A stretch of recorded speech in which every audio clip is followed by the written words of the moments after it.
Financial year 2025-26 முடிஞ்சிருக்கு.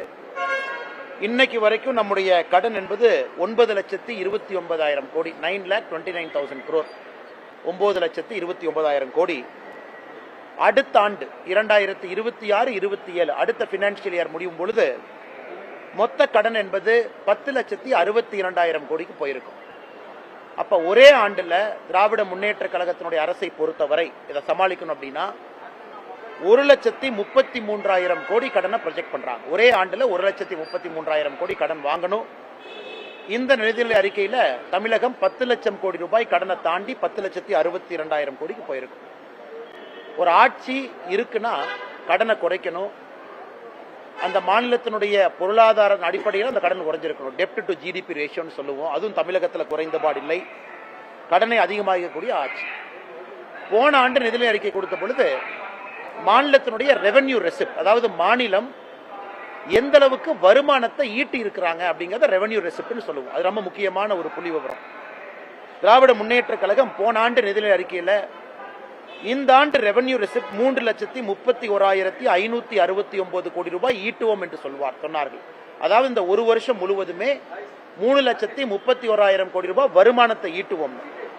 ஆனா 3,09,000 கோடி தான் வருமானத்தை ஈட்டி இருக்கிறாங்க. அப்படி என்றால் இந்த ஒரு ஆண்டு காலத்துல போன நிதிநிலை அறிக்கைக்கும் இந்த நிதிநிலை அறிக்கைக்கும் அவங்க கிட்டத்தட்ட சொன்னபடி 21,871 கோடி குறைவாக வருமானம் ஈட்டியிருக்கின்றார்கள். அப்படி என்றால் இது வருமானம் ஈட்டாத ஒரு அரசு, கடனை வாங்கி செலவு செய்யக்கூடிய அரசு என்பது நமக்கு ஊர்ஜிதமாகுது. ஹையர் எஜுகேஷன், காலேஜ் ஹையர் எஜுகேஷனுக்கு பட்ஜெட் போட்டிருக்கிறாங்க 8,505 கோடி. ஆனா போன பட்ஜெட்டுக்கும் இந்த பட்ஜெட்டுக்கும் பாத்தீங்கன்னா இது வெறும் 11 கோடி மட்டும்தான் அதிகம். அண்ணா பல்கலைக்கழகத்தை புதுப்பிக்க போறோம், அதுக்கு நாங்க 1,380 கோடி ரூபாய் செலவு செய்ய போறோம்னு சொல்றாங்க இதே நிதிநிலை அறிக்கையில.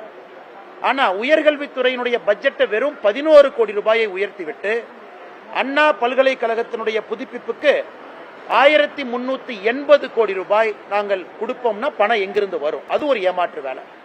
ரொம்ப ஆச்சரியம் என்னன்னா, திராவிட முன்னேற்ற கழகம் ஆட்சிக்கு வந்த பொழுது cross enrolment in higher education, அதாவது 12ஆம் வகுப்பை தாண்டி மேல படிக்கக்கூடியவங்க இந்தியாவில் தமிழகம் அதிகமாக 49 விழுக்காடு இருந்தது cross enrolment in higher education.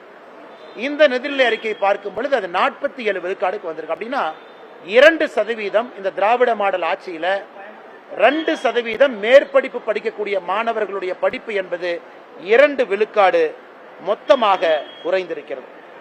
அது மட்டும் இல்லைங்க, இன்னைக்கு விபி ராம்ஜி இந்த 100 நாள் வேலைவாய்ப்பு திட்டம் என்பது 125 நாள் வேலைவாய்ப்பு திட்டமாக விபி ராம்ஜியாக மாறி இருக்கிறது. போன ஆண்டு 29,000 கோடி 29,465 கோடி ஒதுக்கிய திமுக அரசு இந்த ஆண்டு வெறும் 28,687 கோடி ஒதுக்கி இருக்கிறாங்க. எதற்காக இதை கேட்கிறேன் அப்படின்னாங்க, இன்னைக்கு திராவிட முன்னேற்ற கழகத்தை பொறுத்தவரை 150 நாள் கொண்டு வருவோம் என்று சொன்னார்கள். இன்னைக்கு அதைவிட குறைவாக ஒதுக்கி இருக்கின்றார்கள். 40% விபி ராம்ஜியினுடைய பட்ஜெட்டை மாநில அரசு கொடுக்கணும். இதிலிருந்தே தெளிவாக தெரிகிறது தமிழ்நாட்டில் இவங்க இந்த 125 நாள் வேலை வாய்ப்பு என்பது வெறும் ஒப்புகை சப்பானியாக மட்டும்தான் பேசிக் கொண்டிருக்கின்றார்கள். அடுத்து கலைஞர் கைவினை திட்டம். கலைஞர் கைவினை திட்டம் உங்களுக்கு தெரியும், மத்திய அரசு நாம் ஒரு திட்டத்தை கொண்டு வந்தோம், கைவினை கலைஞர்களுக்கு நம்ம லோன் கொடுக்கிறோம். அந்த கலைஞர் கைவினை திட்டத்தில் வெறும் 23,879 பேர் தான் அப்ளிகேஷனை கொடுத்திருக்கிறாங்க. ஆனா மத்திய அரசு இந்த திட்டத்தை கொண்டு வந்த பொழுது மு.க. ஸ்டாலின் அவங்க அதை நிறுத்தி வச்சாங்க. அப்பவே பல லட்சம் மக்கள் இந்த திட்டத்திற்கு அப்ளிகேஷன் கொடுத்திருந்தாங்க. மத்திய அரசினுடைய போர்ட்டல்ல பல லட்சம் பேர் ரெஜிஸ்டர் பண்ணாங்க. எனக்கு தெரிஞ்சு தோராயமாக 8 லட்சத்துக்கும் சராசரியாக இந்த ரெஜிஸ்ட்ரேஷன் இருந்துச்சு தோராயமாக. ஆனா அந்த திட்டத்தை நிறுத்திட்டு கலைஞர் கைவினை திட்டம்னு அதற்கு பதிலாக கொண்டு வந்த திட்டத்துல வெறும் 23,879 பேர் தான் ரெஜிஸ்டர் பண்ணிருக்காங்கன்னா அத்தனை லட்சம் பேர் எங்க போனாங்க? அந்த கைவினை கலைஞர்களுக்கு எல்லாம் ஒரு வாய்ப்பு இல்லையா? அதுவும் ஒரு ஏமாற்று வேலை என்பது மிக தெளிவாக நமக்கு தெரிந்திருக்கு. இந்த பட்ஜெட்ல அவங்க சொல்லி இருக்கிறாங்க, கோவில்கள் எல்லாம் புனரமைத்ததுக்காக நாங்க கடந்த 5 ஆண்டுகள்ல 8,100 கோடி ரூபாய் செலவு செய்திருக்கின்றோம் என்று சொல்லியிருக்கின்றார். ஆனால் எங்களை பொறுத்தவரை வெறும் 82 கோடி ரூபாய் தான் செலவு செஞ்சிருக்கிறாங்க. ஒருவேளை அவங்க 8,100 கோடி ரூபாய் செலவு செஞ்சிருக்கிறாங்கன்னா இவங்க ஒரு வெள்ளை அறிக்கையாக தமிழகத்தில் இந்த திராவிட முன்னேற்ற கழகம் தலைமையிலான இந்த ஆட்சி, திராவிட மாடல் ஆட்சி எப்படி 8100 கோடி ரூபாய் கோவிலுக்கு செலவு செய்திருக்கின்றோம் என்பதை ஒரு வெள்ளை அறிக்கையாக விடுகட்டும். மொத்தத்தில் சொல்லணும்னா நம்முடைய விவசாயத்துறை என்பது வெறும் 3% தான் வளர்ந்திருக்கு. தமிழக மக்கள் நல்லா புரிஞ்சுக்கணும். குஜராத்தில் மோடி அவர்கள் ஆட்சியில் இருந்த பொழுது 10 ஆண்டு காலம் வருடத்திற்கு 10 விழுக்காடு விவசாயம் வளர்ந்துச்சு. வெறும் 3 விழுக்காடு மட்டும்தான் விவசாயத்தை வளர்த்தி இருக்கிறாங்க. மத்திய அரசு கொடுத்திருக்கக்கூடிய PLI ஸ்கீம் மூலமாக தமிழகத்திற்கு இன்னைக்கு எலக்ட்ரானிக் நிறைய கிளஸ்டர்ஸ் வந்திருக்கு. அதுவும் மத்திய அரசுடைய ப்ரொடக்ஷன் லிங்க் இன்சென்டிவ் ஸ்கீம் மூலமாக மட்டும்தான். அதை TRB ராஜா அவங்களே ஒத்துக்கிறாங்க. இன்னொரு பக்கம் ECMS scheme, electronic component manufacturing scheme, அதுவும் மத்திய அரசுடைய திட்டம். அது மூலமா தான் எலக்ட்ரானிக் காம்பனன்ட் கம்பெனி தமிழ்நாட்டுக்குள்ள வருது. மாநில அரசு சொந்தமாக ஒரு திட்டத்தை தொடங்கி அதன் மூலமாக வேலை வாய்ப்பு அவங்களால கொண்டு வர முடியல. ரெவென்யூ டிபிசிட் ஆயிருக்கு. போன ஆண்டுக்கும் இந்த ஆண்டுக்கும் சொன்னதை விட நான் ஏற்கனவே சொல்லி இருந்த 21,000 கோடி ரூபாய் குறைஞ்சிருக்கு. VB ராம்ஜி பட்ஜெட் குறைஞ்சிருக்கு. உயர்கல்வித்துறை வெறும் 11 கோடி ரூபாய் ஏற்றி இருக்கிறாங்க. ஆனா அண்ணா பல்கலைக்கழகத்துக்கு மட்டுமே 1380 கோடி ரூபாய் தேவைப்படுகிறது. கடன் இந்த ஆண்டு 1,33,000 கோடி கடன் வாங்க போறாங்க. மொத்தமாக நம்முடைய கடன் என்பது 10,62,000 கோடி ரூபாய்க்கு 10 லட்சத்தை தாண்டி போக போகுது. மொத்தத்தில் பார்த்தோம்னா இது ஒரு சுய புராணம். அந்த நிதியமைச்சரை நான் விமானம் வருவதற்கு முன்பு பார்த்தேன். அவரே ஒப்புக்கு சப்பானியா பட்ஜெட்டை படிச்சுட்டு இருந்தார். எப்படியாச்சும் படிச்சுட்டா அடுத்த 5 வருஷம் எதிர்கட்சியில் உட்கார்ந்துக்கலாம், இவங்களை நம்பி எந்த பட்ஜெட்டும் போட முடியாதுன்னு அவரே ஒப்புக்கு சப்பானியா அந்த பட்ஜெட்டை கஷ்டப்பட்டு படித்துக் கொண்டிருப்பதாகத்தான் பார்த்தேனோ தவிர தமிழக மக்களுக்கு உருப்படியாக பிரயோஜனமாக இந்த பட்ஜெட்ல எதுவும் கிடையாது என்பது உண்மை. ஏன்னா மற்ற அரசியல்வாதி சும்மா பேசிட்டு போயிருவாங்க. நான் புள்ளி விவரத்தோடு சொல்லுகின்றேன். முக்கியமான விஷயத்தை சொல்றேன். கடனை சொல்றேன், ரெவென்யூ ரெசிப்ட சொல்றேங்க, உயர்கல்வித்துறையை சொல்றேன், VB ராம்ஜி சொல்றேன், உயர்கல்வித்துறையினுடைய என்ரோல்மெண்ட்டை சொல்றேன். எல்லாமே அதில் பாலாத்து கொண்டு போயிட்டு என்ன திராவிட மாடல் அரசு? அதுல இருந்து தெளிவாக தெரிகிறது தமிழகத்திற்கு 0 ரூபாய், 0 ரூபாய் கொடுத்த பட்ஜெட் எதுவுமே பிரயோஜனம் இல்லை. அதனாலதான் இவங்களே பட்ஜெட்டுக்கு முன்னாடி வீடு வீடா சென்னையில போய் முட்டையை கொடுத்தாங்க. மத்திய அரசு முட்டை கொடுக்குது. அப்ப எனக்கு தெரியல, இன்னைக்கு தான் புரியுது இவங்க பட்ஜெட்ல முட்டையை கொடுப்பதற்காக சென்னை மூலம் முட்டை கொடுத்தாங்க என்பது.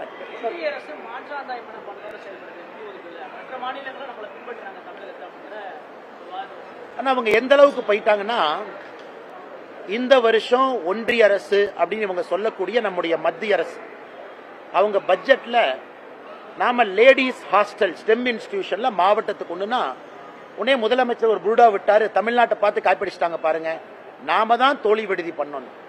ஆனா எத்தனை பேருக்கு தெரியும் மத்திய அரசினுடைய சஹி நிவாஸ் அப்படிங்கறது தான் தமிழகத்துல தோழி விடுதின்னு ஒரு ஸ்டிக்கர் ஒட்டி மத்திய அரசு கொடுக்கக்கூடிய பணத்தை அந்த தோழி விடுதிக்கு பயன்படுத்துறாங்க. இந்த பட்ஜெட்லயும் தோழி விடுதியை பத்தி பேசியிருக்காங்க. ஆனா தப்பு இல்ல, கொண்டு வாங்க. ஆனா மத்திய அரசு அக்னாலேஜ் பண்ணுங்க, இது மத்திய அரசு திட்டம்னு சொல்லுங்க. நீங்க சொல்றீங்க கலைஞர் கனவு திட்டம், கனவு இல்லம் திட்டம்ங்கிறீங்க. அது மத்திய அரசுடைய திட்டம் இல்லையா? மத்திய அரசுக்கு பணம் கொடுக்கலையா?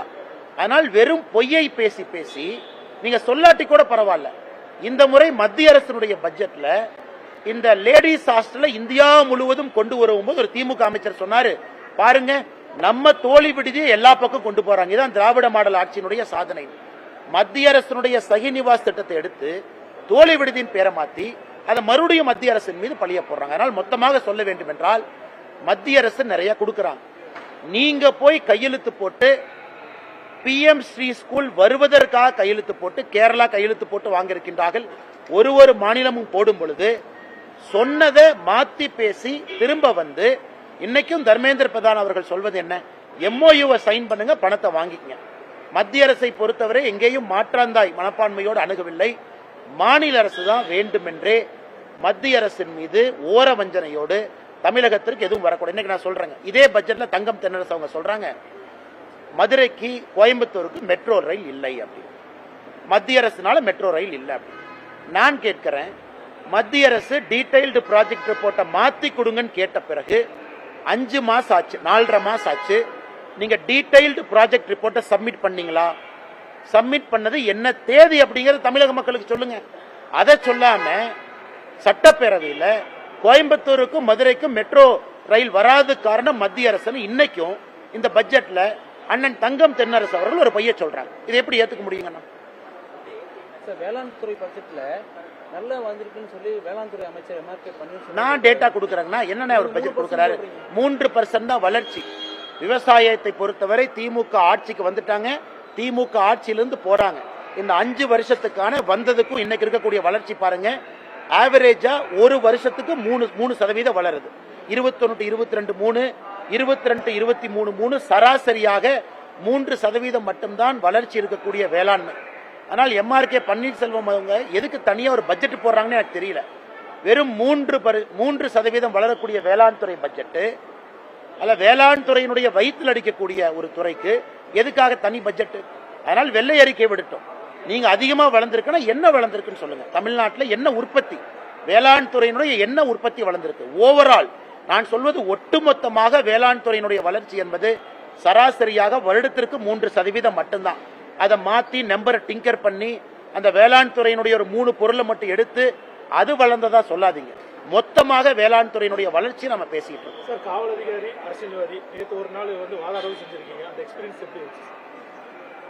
ஆனா நேற்று ஒரு நல்ல ஒரு அனுபவங்கன்னா, அதாவது நம்முடைய வழக்கை நாம ஒரு நீதிமன்றத்தில் வழக்காடும் பொழுதுதான் அது எவ்வளவு கஷ்டமான ஒரு வேலை, எவ்வளவு ப்ரிப்பரேஷன் பண்ணணும், எந்த அளவுக்கு நம்முடைய வழக்கறிஞர் பெருமக்கள் அந்த கருப்பு உடையை அணிந்து ஒரே நாளில் அவங்க 5 கேஸ் 6 கேஸ்லாம் பண்றாங்க, நம்ம ஒரு கேஸ் தான் பண்றோம். அதனால் வழக்கறிஞர்கள் நண்பர்கள் மீது எனக்கு தனிப்பட்ட ஒரு மரியாதை மதிப்பு அதிகமாக இருக்கு. அதே போல எனக்கும் ஒரு பெரிய அனுபவம், கத்துக்கொள்வதற்கு ஒரு வாய்ப்பு. இந்த கிராஸ் எக்ஸாமினேஷன் முடியல, இன்னும் இது தொடரும். நேற்று டிஆர் பால் அவர்களுடைய 2004 9 வரை அவங்க ஆட்சியில் இருந்ததை மட்டும்தான் நம்ம பேசணும். இன்னும் நிறைய விஷயம் நம்ம பேசல, நிறைய இருக்கு. அவங்க குடும்பம் பத்தி நிறைய விஷயங்கள் இருக்கு, அவங்க குழந்தைகளை பத்தி இருக்கு. ஏன்னா மொத்தமாக நாம் டிஆர் பாலு மற்றும் அவர்கள் குடும்பத்தினரை பத்தி டிஎம்கே ஃபைல்ஸ்ல பேசியிருக்கோம். அதை அனைத்தையும் வருகின்ற காலத்தில் பேசுவதற்கு ஒரு வாய்ப்பு கிடைக்கும்.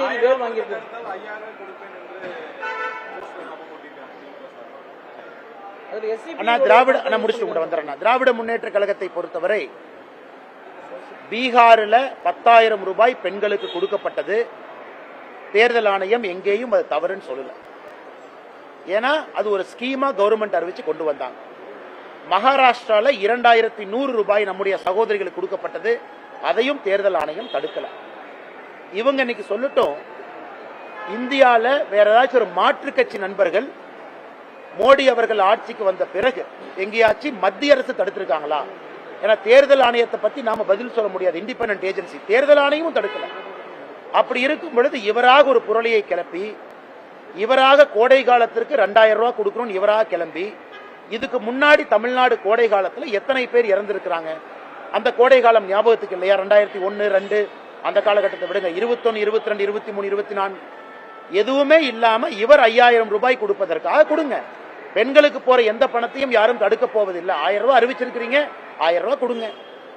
நம்முடைய கூட்டணி 2000 ரூபாய் அறிவித்திருக்கின்றோம். ஏப்ரலுக்கு பிறகு நாங்க 2000 ரூபாய் கொடுக்கிறோம். அறிவிச்சதை கொடுங்க. ஆனா மத்திய அரசு தடுக்க போறாங்கன்னு எங்களின் மீது பொய்யை சொல்லி எதற்காக கொடுக்குறீங்க என்பதுதான் எங்களுடைய கேள்வி. அறிவிச்சதை கொடுங்க. கோடை காலத்துக்கு கொடுக்கணுமா அதையும் கொடுங்க, மக்கள் சந்தோஷமா வாங்கிக்கிட்டோம். ஆனா இந்த ஆண்டு மட்டும்தான் கோடை காலம் தெரிஞ்சதா, போன ஆண்டு தெரியலையா என்பதும் எங்களுடைய கேள்வி.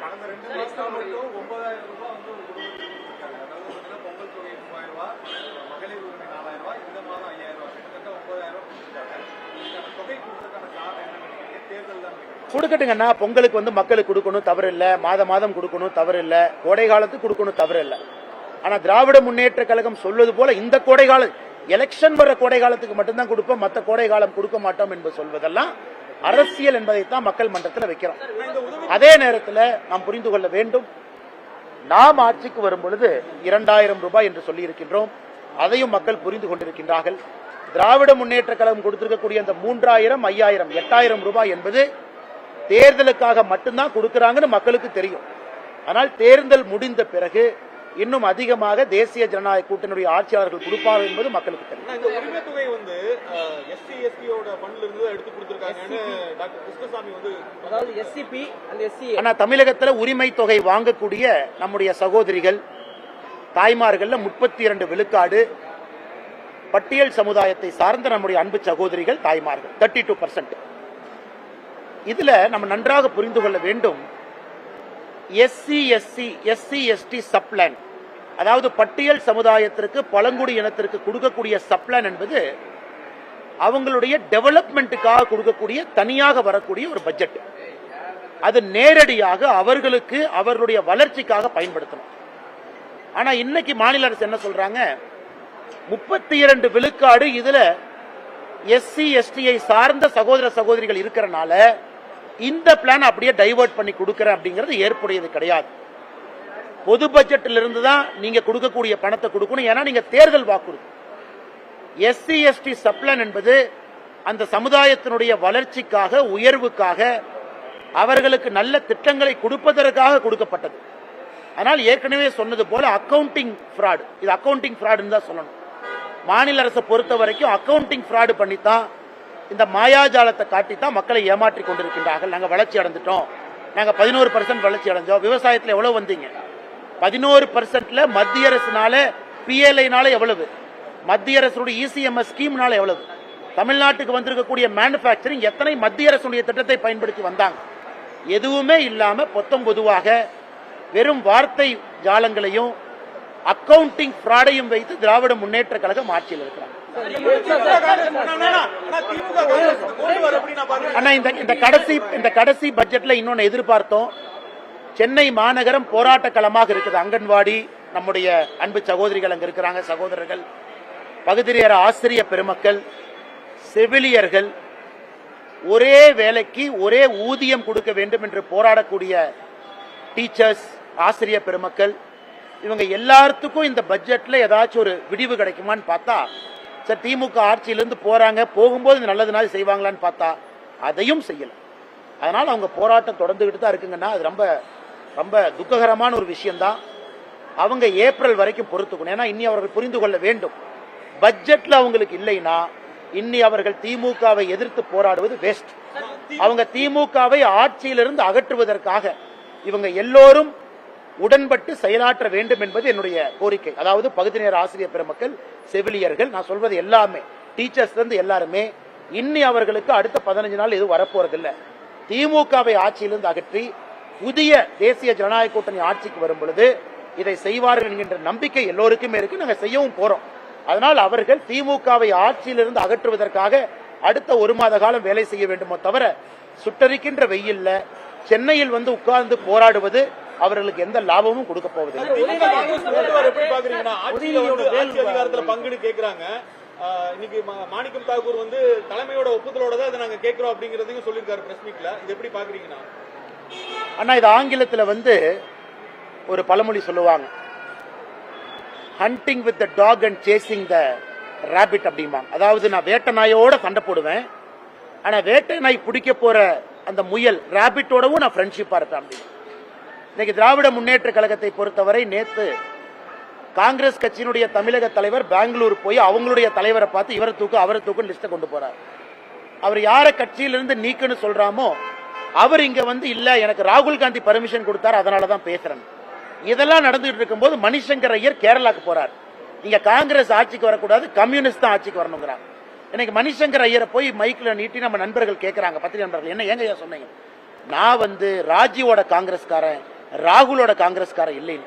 அதனால எனக்கே குழப்பமா இருக்குது, இது எந்த காங்கிரஸ் கட்சின்னு.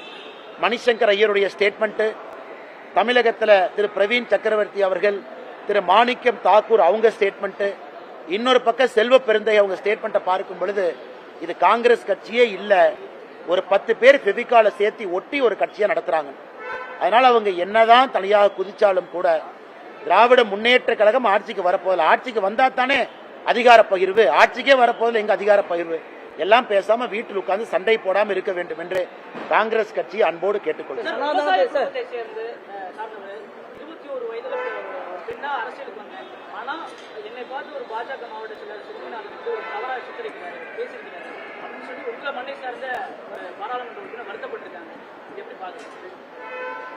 அக்கா ஜோதிமணி அவர்கள் மீது 1008 கருத்து வேறுபாடுகள் இருந்தாலும் பாராளுமன்றத்தில் சமீபத்தில் அவருடைய நடவடிக்கை வெல் ஆஃப் த ஹவுஸ்ல அவர்கள் நடந்து கொண்ட விதம் ஏற்புடையதாக இல்லை என்றாலும் கூட ஒரு தனி மனித விமர்சனத்தை யாராக இருந்தாலும் கூட வைப்பது ஏற்புடையது அல்ல.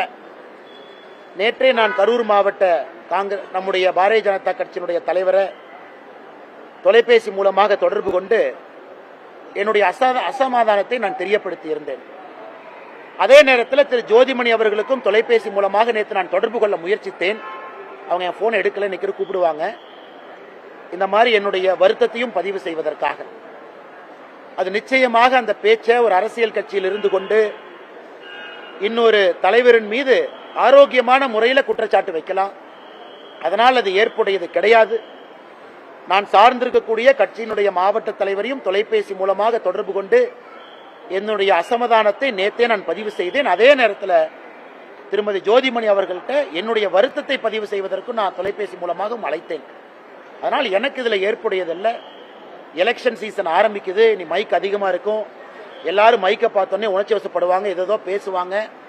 அதனால் எல்லோருமே கண்ணிய குறைவாக பேசுவதை தவிர்த்து அட்டாக் பண்ணலாம், ஸ்ட்ராங்கா பேசலாம், ஆரோக்கியமா பேசலாம். ஆனா அது சரியான அந்த லக்ஷ்மண் ரேகாக்குள்ள பேசணும் அப்படிங்கிறது என்னுடைய விருப்பம். ஏன்னா அடிக்கடி இதற்கு நாம் ஒரு வாய்ப்பு கொடுக்க கூடாது. ஏன்னா நம்முடைய போக்கஸ் மாறுது. எதை நோக்கி அரசியல் செய்யறோம், யாரை நோக்கி அரசியல் செய்யறோம், எதுக்காக அரசியல் செய்யறோம் அப்படிங்கிறது மாறி வேற எங்கேயோ வண்டி போகுது. அதை தலைவர்கள் எல்லாரும் உணர்ந்து கொள்வார்கள் என்கிற நம்பிக்கை எனக்கு. சனாதனத்தை எதிர்த்து உதயநிதி ஒரே ஒன்று வந்து நயினா நாகேந்திரன் பேசியிருந்தாரு. இந்த ஒரு கேள்விக்கு பதில் இது வந்து சனாதனம் உங்களுடைய அட்வைஸ் அவருக்கும் பொருந்துமா? ஆனா இல்லைங்கன்னா நேற்று முன்தினம் எங்களுடைய மாநில தலைவர் நயினார் நாகேந்திரன் அவர்கள் கோயம்புத்தூர் வீட்டுக்கு வந்திருந்தாங்க. ரொம்ப நேரம் பேசிக்கிட்டு இருந்தாங்க. நேற்று செய்தியாளர் சந்திப்பில் எங்களுடைய மாநில தலைவர் நயினார் நாகேந்திரன் அவர்கள் பேசும் பொழுது நானும் அண்ணங்கிட்டதை பத்தி பேசினேன் அப்படிங்கிற குறிப்பை சொல்லியிருந்தாங்க. நேற்று அவர் வருத்தம் தெரிவித்த பிறகு இந்த பிரச்சனை முடிஞ்சு போச்சு. இது ஃபுல் ஸ்டாப் வச்சிடலாம். ஒரு வருத்தம் தெரிவிச்சுட்டாங்க, பிரச்சனை இதோடு முடிந்தது. கரூரை பத்தி நீங்க கேட்டீங்க, அதற்கும் நான் என்னுடைய கருத்தை சொன்னேன்.